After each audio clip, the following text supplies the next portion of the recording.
Are you dreading Thanksgiving because it's the first time you're going to be with your family or the extended family after you found out you're dealing with cancer?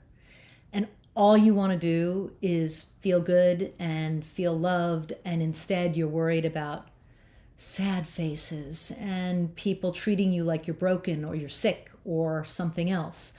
Or you're worried that people are going to just want to ask questions, or they're going to say, you should try this, or don't drink that. I've been there.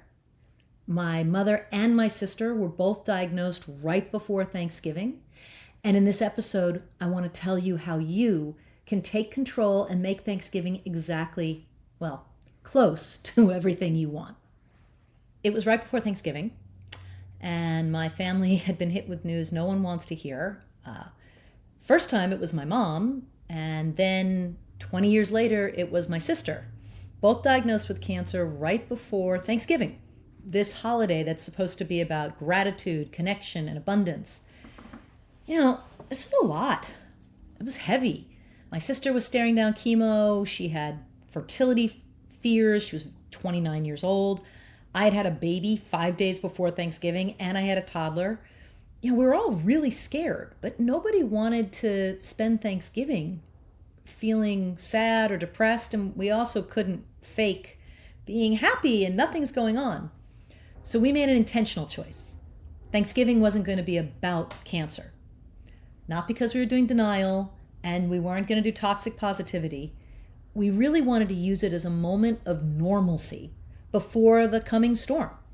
Now, having two little babies helped, chaos helped, distractions helped, but we focused our table on the noise, the food, the connection. We made a conscious choice that this wasn't going to be about how scared we all were about cancer.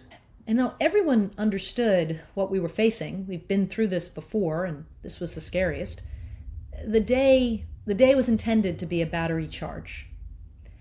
And I think it worked as well as it could because we set the tone for how we wanted the day to feel. You get to set the emotional temperature of your holidays. If you don't want people to whisper or look at you with sad eyes or pity, say so. Your family will follow your lead because you asked. Telling people how to treat you is an act of power and control. You're not being demanding. You're actually giving people a roadmap. And they will appreciate it because most people default to some fragility mode because they don't know what you need and they don't want to do something wrong. So you have to tell them. Gratitude when you're facing cancer isn't about pretending nothing is wrong. It's about choosing what you want to focus on in this moment. My family, we weren't ignoring reality. We were just being present to being with each other before the hard part started. And the holiday doesn't have to be perfect to be powerful. I mean, I don't remember the food, but I'm sure it wasn't perfect. And the kids were messy, the emotions were messy, the future definitely felt uncertain. But we were together, and we shared some laughs and some smiles, and that's what mattered.